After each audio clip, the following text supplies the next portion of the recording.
Nature Mantra BP sugar thyroid reversal Nature మంత్రతో సాధ్యం. ఒక నిమిషం ఆగి, నేను చెప్పేది ఒకసారి నా మాట నేను ఒక్క క్షణం కూడా ఉండను. ప్లీజ్. అమ్మా శారదా, పెద్దవాళ్ళు వచ్చారమ్మా, మనల్ని చూస్తున్నారు. అమ్మాయికి పెళ్లి చూపులమ్మా.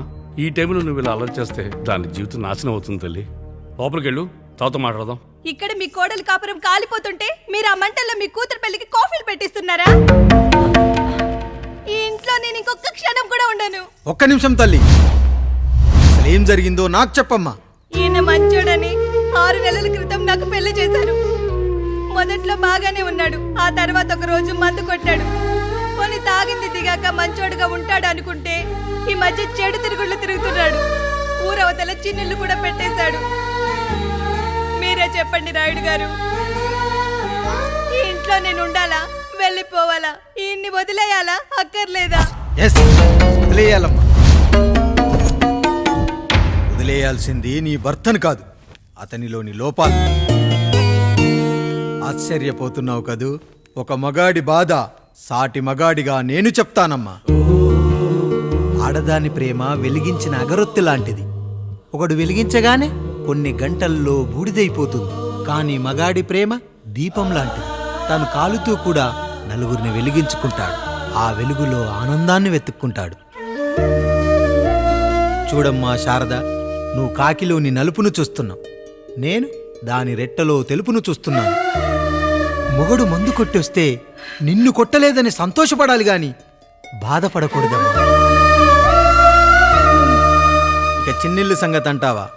రుచిగా ఉందని లొట్టలేసుకుంటూ సగం తిన్న బిర్యానీలో కుక్క మూతి పెట్టిందని తెలిసాక దాన్ని పారేసుకుని ఆకలిని చంపుకోవడం కంటే నాకింది మనింటి కుక్కే కదా అని దాని మూతిపళ్ళు రాలగొట్టి ఇంట్లో కట్టేయాలి.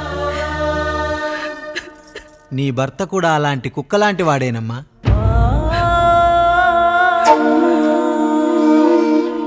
ఆడదానికి వయసొచ్చాక 3 ముళ్ళేసుకొని 90 ఏళ్ల జీవితం గురించి కలలు కంటుంది. అదే మగాడు 3 ముక్కలాడి 90 ml మందేయాలని కలలు కంటాడు. హౌస్లోనికి హౌస్ కీపింగ్కి తేడా తెలియని అమాయకపు జాతి అమ్మా మా మగజాతి. పండగ పూట తినే పాయసం రుచి గురించి మీకు తెలిసి ఉండొచ్చు. కానీ గరళం కంటే చేదుగా ఉన్న బ్రాందీని కక్కలేక మింగలేక తాగే ఆ బాధ ఒక్క మగాళ్లకు మాత్రమే తెలుస్తుంది. కష్టాల్లో ఓదార్చిన మందును సుఖాల్లో మర్చిపోకూడదని తాగడమే కాని మాకు మాత్రం తాగాలని ఆశుంటుందా తల్లి? చివరిగా ఒక్క మాట, కష్టాలు పొంగల్లో మిరియాల్లా మనకే వస్తాయి, కానీ సంతోషాలు ఉప్మాలో జీడిపప్పులా పక్కనోడుతూ ఉంటాయి. ఎదుటివాడి ఉప్మాలో కూడా పనికిరాని కరివేపాకుంటుందని సర్దుకుపోవడమే జీవితమమ్మా. రాయుడు గారు, నన్ను క్షమించండి. రాయుడు గారు, నన్ను క్షమించండి. నా తప్పు నేను తెలుసుకున్నాను. ఈ రోజు నా 2 బిడ్డల జీవితాన్ని కాపాడారు రాయుడు గారు. ఈ శుభ కార్యక్రమాన్ని కూడా మీరే జరిపించండి.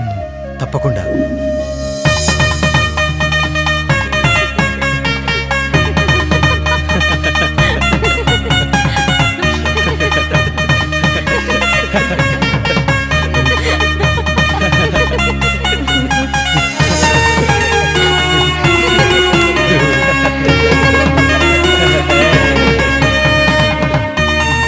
రాముడు, పండు, మీరు దీవించండి. దీవించండి.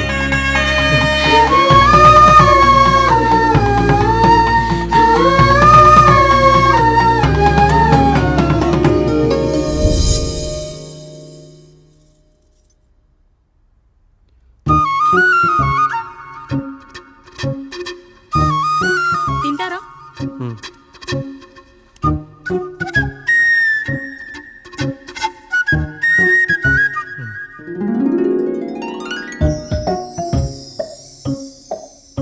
ఫస్ట్ టైమా? అవును, మీకెలా తెలిసిపోయిందండి? అంటే మా బామ్మ చెప్పింది. శోభనం గదిలో అనుభవం మగాడైతే మామిడి పండు పిసుక్కొని తింటాడు, అదే లేనివాడైతే మీలా ఇలా అరటిపండు ఓపిగ్గా ఒలుచుకొని తింటాడు అని.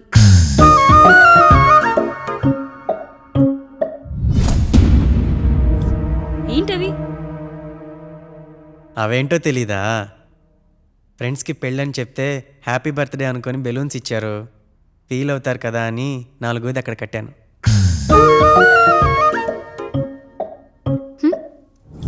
అన్నీ వచ్చాడు.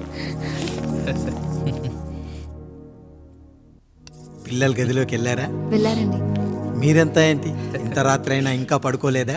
మీరు లేనిది ఎప్పుడైనా పడుకున్నామా అన్నయ్య? అందరం కలిసే కదా పడుకునేది మావయ్య. సరే సరే, అందరం పెద్దోడి గదిలో పడుకుందాం. ఈ రోజు వాడి శోభనం కదా, అసలే కొత్త. పక్కనుంటే ధైర్యంగా ఉంటుంది. పక్క నుండి దగ్గరుండి జరిపిద్దాం. పదండి.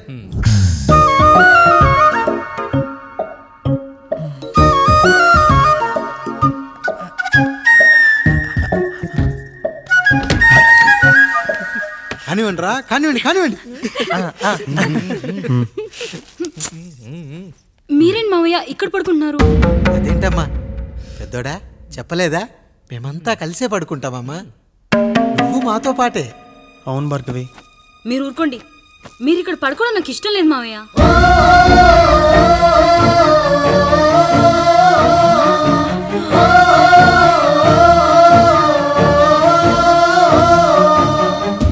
అదేంటమ్మా అలా అంటావు? ఎన్నో చూసాం, ఎన్నో చేశాం.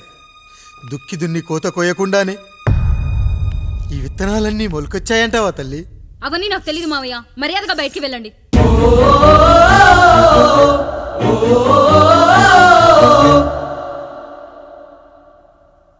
కనీసం ఆ మూలనైనా పడుకుంటామమ్మా. నువ్వైనా చెప్పరా పెద్దోడా? అంటే తను ఇబ్బంది పడుతుంది కదా నాన్న.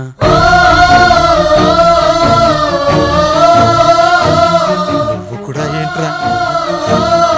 పిల్లలేదో ఆశపడుతున్నారమ్మా. ఒక్కసారి ఆలోచించమ్మా. మావయ్య మీరు బయటికి వెళ్తే మేము తలుపులేసుకుంటాం.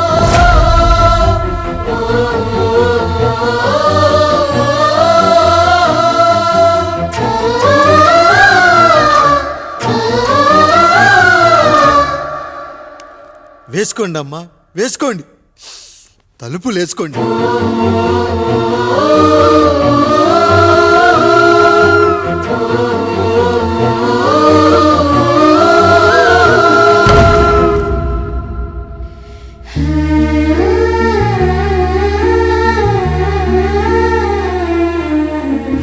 నాయుడు, బిడ్డలు జాగ్రత్త.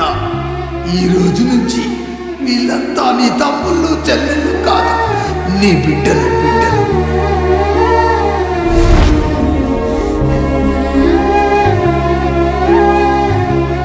జానకి, ఏమండి? సావిత్రి, ఏమండి? లక్ష్మి, ఏమండి? మన గదిలోకి పదండి. ఇక నుంచి ఎవరి పిల్లలతో వాళ్ళ గదిలోనే పడుకోవాలి. ఇది ఈ రోజు నుంచి ఈ వంశానికి రాస్తున్న కొత్త శాసనం. అయ్యా అలా అరకండి అయ్యా. మీరు లేకుండా మేము ఎప్పుడైనా విడిగా పడుకున్నాము. అంతా కలిసే కదయ్యా పంచుకున్నాం. వెళ్ళరా వెళ్ళు. నీకు భార్య ఉంది, నీకు పడగది ఉంది. వేసుకోండి రా, మీరు వేసుకోండి. తలుపులు వేసుకోండి. మీరు కూడా ఏంటండి పిల్లలేదు? నర్మయ్, చిన్న పిల్లల వాడిని ఉయ్యాల్లో ఆడించేటప్పుడు పక్కనే ఈ నాన్న కావాలి. బడికెళ్ళేటప్పుడు పక్కనే ఈ నాన్న కావాలి. గుడికెళ్ళేటప్పుడు కూడా పక్కనే ఈ నాన్న కావాలి. కానీ శోభనం గదిలో మాత్రం పక్కనే ఉంటానంటే బరువయ్యాను జానకి, బరువయ్యాను.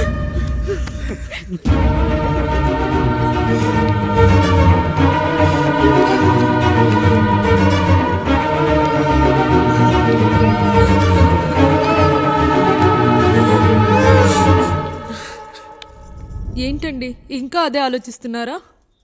ఎలా మర్చిపోగలను లక్ష్మి? జరిగింది ఏదో జరిగిపోయింది. మీరు బాధపడకండి. ఎంత మాట అన్నాడో చూసావా? నా భార్య ఇబ్బంది పడుతుంది, బయటికెళ్ళండి నాన్న అన్నాడు. వాణ్ణి ఎలా పెంచాను? చదువుకుంటే పై చదువులకు వాడు వేరే ఊరు వెళ్లాల్సి వస్తుందని చదివే మాన్పించేశాను. జ్వరం వస్తే ఆ మాత్రలు చేదుగా ఉంటాయని నేనే మింగాను. నోరు తెరిచి అమ్మ కావాలన్నప్పుడల్లా ఎంతమంది అమ్మల్ని ఇచ్చాను. నాన్న అన్న ప్రతిసారి నాణల్ని ఇవ్వలేకపోయానని వాడికి నా మీద కోపమో ఏమో జానకి. నిజమేనండి, మనమంతా ఇలా లేమే. మన కుటుంబానికి దిష్టి తగిలింది. మా నాన్న మరణంతో ఆస్తిపోయి తమ్ముళ్ళతో నడి రోడ్డున పడ్డప్పుడు ఇలాంటి కష్టాన్ని మొదటిసారి అనుభవించాను.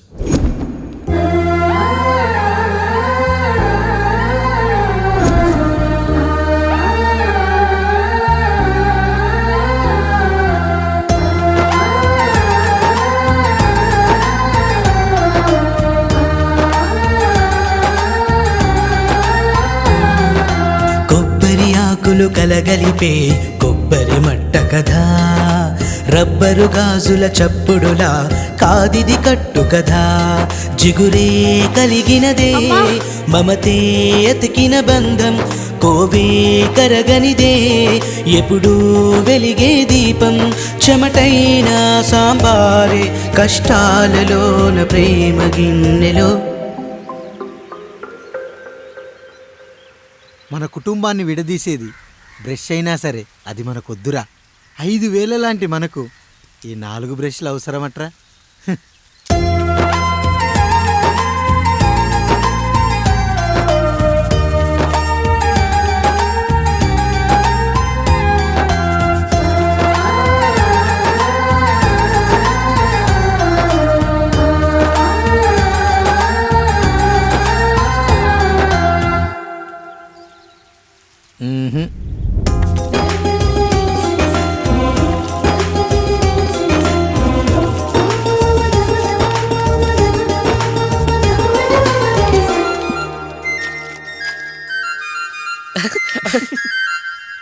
తమ్ముడు చాలా ఎదిగిపోయాడయ్యా.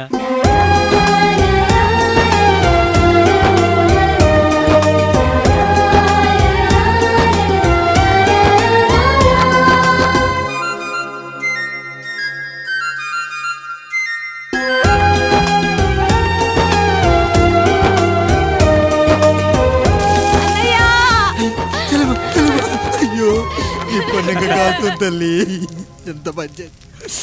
నానేం చెప్పాడో తెలుసు కదరా, కష్టమైనా సుఖమైనా కలిసి పంచుకోవాలరా.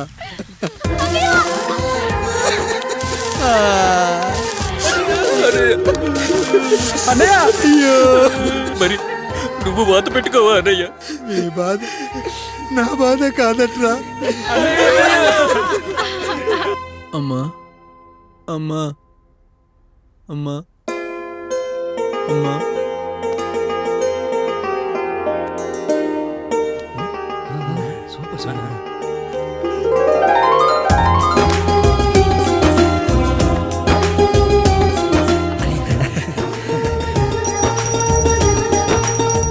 నా భార్య లక్ష్మి అమ్మ ఇక నుంచి నీకు అన్నీ నేర్పిస్తుంది. ఏరా, చెల్లెళ్ళు అడిగితే అమ్మనిచ్చాను, తమ్ముళ్ళు అడిగితే ఇవ్వలేనా? జానకి, వీళ్ళు నా తమ్ముళ్ళు, ఇక నుంచి మన బిడ్డలు. అన్నయ్య, అమ్మ అన్నయ్య, మమ్మీ. ఆ అమలాపురం, ఈ ఇచ్చాపురం, ఊహాపురం. నమస్కారం. పిల్లలు బడికొస్తారంట మాస్టారు. బాగా చదవండి, పై చదువులకి పక్కూరు వెళ్ళాలి.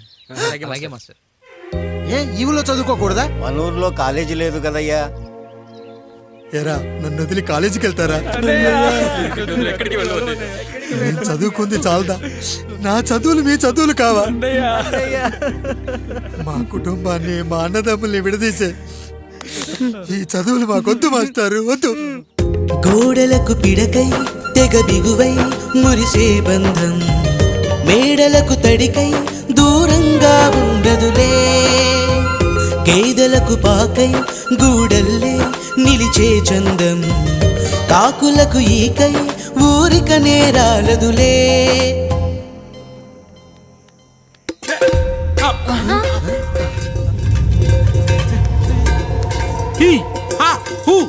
రేయ్, మన ఇంటికి దొంగలొచ్చారా? దొంగలొచ్చారు, దోచుకోండి రా, దోచుకోండి. మీరెందుకు వచ్చారా? చీపురెందుకు మావయ్య, ఈ కత్తి తీసుకోండి. ఏమయ్యా, మా ఇంటికి రావా? మా ఇంటికి ఎప్పుడొస్తావు? ఈ ఆధారం మీ అందరం ఊరెళ్తున్నాం అయ్యా, మా ఇంటికి రావయ్యా. ఇదిగోవయ్యా, ఈ 100 రూపాయలు ఉంచుకో. తీసుకో తాతయ్య. ఏమిటి ఆప్యాయత అనురాగాలు? ఇదంతా మాకు పాపారాయుడు గారు ఈ ఊరికి నేర్పిన సంస్కారం.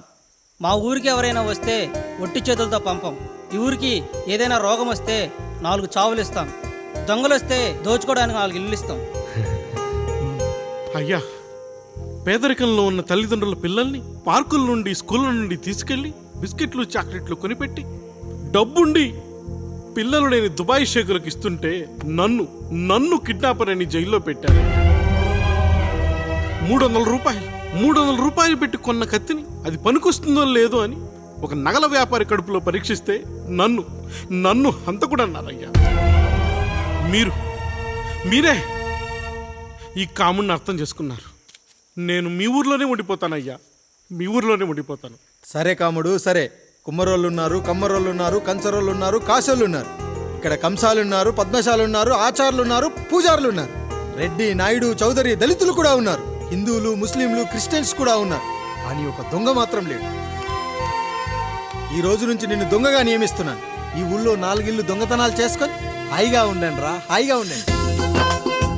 అయ్యా, మీ కుటుంబం అనే కొబ్బరి మట్టలో నేను ఒక ఆకునవుతాను.